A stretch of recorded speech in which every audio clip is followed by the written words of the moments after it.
তৃণমূলের বিজয় মিছিল ঘিরে উচ্ছ্বাস নলগ্রাম 161 নং বুথ এলাকার সাধারণ মানুষের। আসছে বিস্তারিত খবরে। কৈমারি গ্রাম পঞ্চায়েতের পঞ্চায়েত নলগ্রাম 161 নং বুথের পঞ্চায়েত সদস্য ঝিলিক বর্মন তার বাড়ি থেকে বিজয় মিছিল বেরিয়ে গোটা বুথ পরিক্রমা করে পঞ্চায়েত সদস্যের বাড়ির সামনেই শেষ করে। এই মিছিলে প্রায় 5 শতাধিক সাধারণ মানুষ যোগদান করেন। প্রত্যেক ভোটাররা খুশি। আজকের এই মিছিল লক্ষ্য করে দেখা গেল প্রত্যেক কর্মীরা সবুজ আবির ও বাজি ফটকা ফাটিয়ে কর্মীরা আনন্দ উপভোগ করেন। আজকের এই মিছিলে পা মেলান বুথের পঞ্চায়েত সদস্য ঝিলিক বর্মনের অভিভাবক বিধানচন্দ্র বর্মন, বুথ সভাপতি একরামুল হক, বুথের চেয়ারম্যান সুবল বর্মন সহ বুথের নেতৃত্ব ও কর্মীবৃন্দ। বুথের সহ সভাপতি বিধানচন্দ্র বর্মন জানান, আজকে আমাদের এই জয় মমতা ব্যানার্জির জয়। আমাদের এমপি জগদীশ চন্দ্র বর্মা বসুনিয়াকে জয়ী করেছি। সেই জয়ের উদ্দেশ্যে আজকে আমরা বিজয় মিছিল করলাম। আমাদের এই জয়ের পিছনে মমতা ব্যানার্জির বিভিন্ন উন্নয়নমূলক প্রকল্প মানুষদেরকে আপ্লুত করেছে, তাই আজ আমাদের এই জয় হয়েছে। আগামী দিনে মমতা ব্যানার্জির উন্নয়ন প্রত্যেক সাধারণ মানুষের হাতে আরও বেশি করে পৌঁছে যাবে। আপনি কি আধুনিক কৃষি যন্ত্রপাতি কিনতে চান? তাহলে চলে আসুন আমাদের গোল্ড মডেল মেশিনারি দোকানে। আমাদের ঠিকানা শীতলকুচি ধানহাটের বিপরীত পাশে সিতাই রোড। এখানে সমস্ত রকমের উন্নত মানের আধুনিক কৃষি যন্ত্রপাতি পাওয়া যায়, যেমন পাওয়ার টিলার, ধান ভাঙা মেশিন, ভুট্টা ভাঙা মেশিন, স্প্রে মেশিন, ভুট্টা ছলানো মেশিন, ধান কাটাই ঝাড়াই সহ সমস্ত কৃষি জমির ফসল লাগানো এবং কৃষি জমির ফসল তোলার যন্ত্রপাতি সুলভ মূল্যে পাওয়া যায়। কোন বুথ এটা? শীতলকুচি ব্লকের মানে বড় কৈমা অঞ্চলের 161 নং বুথ। আচ্ছা, বিজয় মিছিল যে আপনারা করলেন, বিজয় কিরকম হারে আপনাদের বিজয় হয়েছে? এটা আমরা গত বিধানসভা নির্বাচনে এই বুথে মাত্র 34টা ভোটে আমরা লিড ছিলাম। তো এবার মানুষের যা উৎসাহ ছিল, তো সেই দিক দিয়ে বিচার করলে আমরা এবারে 197 ভোটের লিড। কত ভোটার এবং ব্যবধান কার কত? 700 মোটার পোল রয়েছে 700। সেখানে বিজেপি পেয়েছিল 242 আর তৃণমূল কংগ্রেস পেয়েছে 439। আচ্ছা, তার মানে 197 এর ব্যবধান। হ্যাঁ। আচ্ছা, এই যে জয়, আপনাদের এই জয়ের পেছনে কোন রহস্যটা আছে? দেখুন, উন্নয়ন, সাধারণ মানুষ এবং বিশেষ করে লক্ষ্মীর ভাণ্ডার যে মহিলারা স্বতঃস্ফূর্তভাবে সাড়া দিয়েছে, কৃষক বন্ধু থেকে শুরু করে বিভিন্ন প্রকল্পের যে উন্নয়নগুলো মমতা ব্যানার্জি দিচ্ছে, তারই এটা সুফল। আগামী দিনে আপনারা আপনাদের এলাকার মানুষের জন্য কি বার্তা দেবেন?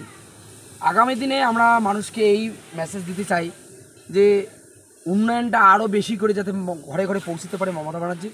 হ্যাঁ, উন্নয়নেই অঙ্গীকার, উন্নয়নের দিয়েই আমরা এই তৃণমূল কংগ্রেস শক্তিশালী হবে। এত। কী নাম আপনার? বিধানচন্দ্র বর্মন। কোন দায়িত্বে আছেন? আমি এই 161 নং বুথের সহসভাপতি। বিজয় মিছিল কোথা থেকে শুরু হয়েছে, কত দূর পর্যন্ত যাচ্ছে? মোটামুটি পঞ্চায়েতের বাড়ির থেকে শুরু করে আমরা আমাদের 161 নং বুথ থেকে শুরু করে মানে 162 নং বুথ হয়ে মানে কাশিয়াবাড়ি হরি মন্দির হয়ে আবার ওই মানে আমাদের যে প্রাক্তন ব্লক সভাপতি আছে আবেদ আলী মিয়া, তার বাড়ি হয়ে আবার পুনরায় পঞ্চায়েতের বাড়িতে শেষ করেছে।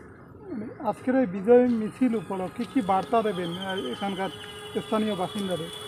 আমরা এতটুকুই বার্তা দিতে চাই যে এই বিজয়ের মানে 2024 সালে যে লোকসভা ভোট হলো, আমরা যে এই জয়ের উল্লাস, এতদিনে আমরা মমতা ব্যানার্জি 2011 সালে আমাদের মুখ্যমন্ত্রী হিসাবে প্রতিষ্ঠিত হয়েছেন, কিন্তু এতদিনে আমরা বিজয় উল্লাস করতে পারিনি। কিন্তু এখন আমাদের একটা মানে আমাদের মাননীয় মুখ্যমন্ত্রী মমতা ব্যানার্জি বুধে বুধে একটা বার্তা দিচ্ছে যে কিছু হলেও তোমরা জয়ের উল্লাসটা করো, কিন্তু সেটা সীমাবদ্ধ থাকবে। আমরা সীমাবদ্ধের মধ্যে রাখছি। আমরা খুব শান্তিপূর্ণভাবে বিজয় মিছিল করছি, কোনো অশান্তি হয় নাই। কারেক্ট কথা। এবং এই বিজয়ের উল্লাসের মধ্য দিয়ে আমরা জানাইতে চাই গ্রামবাসীকে যে আগামী দিনে সবাই আমাদের দলে সামিল হও, সবাই এই উন্নয়নটা উপভোগ করো। পূর্বে তো কোচবিহার জেলায় যিনি সাংসদ ছিলেন তিনি বিজেপি, এখন আপনাদের সাংসদ হলেন, এখন তার কাছ থেকে কি দাবি দেওয়া করবেন আপনারা? আমরা সাংসদের কাছ থেকে এতটুকুই দাবি রাখবো যে গত 2019 সালে নিশীথ প্রামাণিক সাংসদ হয়েও বছরে যে 5 কোটি টাকা পায় সেই টাকাটা কোনো জনকল্যাণের বা উন্নয়নের খাতে কোনো খরচা করে নেই। আমরা দাবি রাখবো মাননীয় আমাদের সাংসদ যে আছেন জগদীশ চন্দ্র বর্মা বসুনিয়ার কাছে এতটুকুই আমরা আবদার রাখবো যাতে গ্রামের উন্নয়ন বা জেলার উন্নয়ন মানে সাধারণ লোকের যাতে উন্নয়ন হয় এতটুকুই আমরা আশা রাখবো। কি নাম আপনার? সুবল বর্মন। কোন দায়িত্বে? আমি এই বুথের চেয়ারম্যানের দায়িত্বে আছি। ওকে। কৃষিকাজের সুবিধার্থে ড্রোনের ব্যবহার, 8 মিনিটে 1 একর জমিতে কীটনাশক প্রয়োগ। শুনে কি আপনি অবাক হচ্ছেন? হ্যাঁ, এটাই বাস্তব। আধুনিক প্রযুক্তির যুগে এবার কৃষিকাজেও আধুনিকতার ছোঁয়া। কৃষিকাজের সুবিধার্থে ব্যবহৃত হচ্ছে ড্রোন। এতদিন 1 একর জমিতে চাষিদের কীটনাশক অথবা রাসায়নিক সার স্প্রে করতে সময় লেগে যেত প্রায় 6 থেকে 8 ঘন্টা। এবার এই ড্রোনের মাধ্যমে মাত্র 8 মিনিটেই 1 একর জমিতে তারা কীটনাশক অথবা রাসায়নিক সার স্প্রে করতে পারবেন। এর ফলে চাষি ভাইদের খুব কম সময়ে কাজ হবে ও অর্থ অনেকটাই বাঁচবে। তাহলে আর দেরি কিসের? আজই যোগাযোগ করুন শীতলকুচি সোসাইটিতে।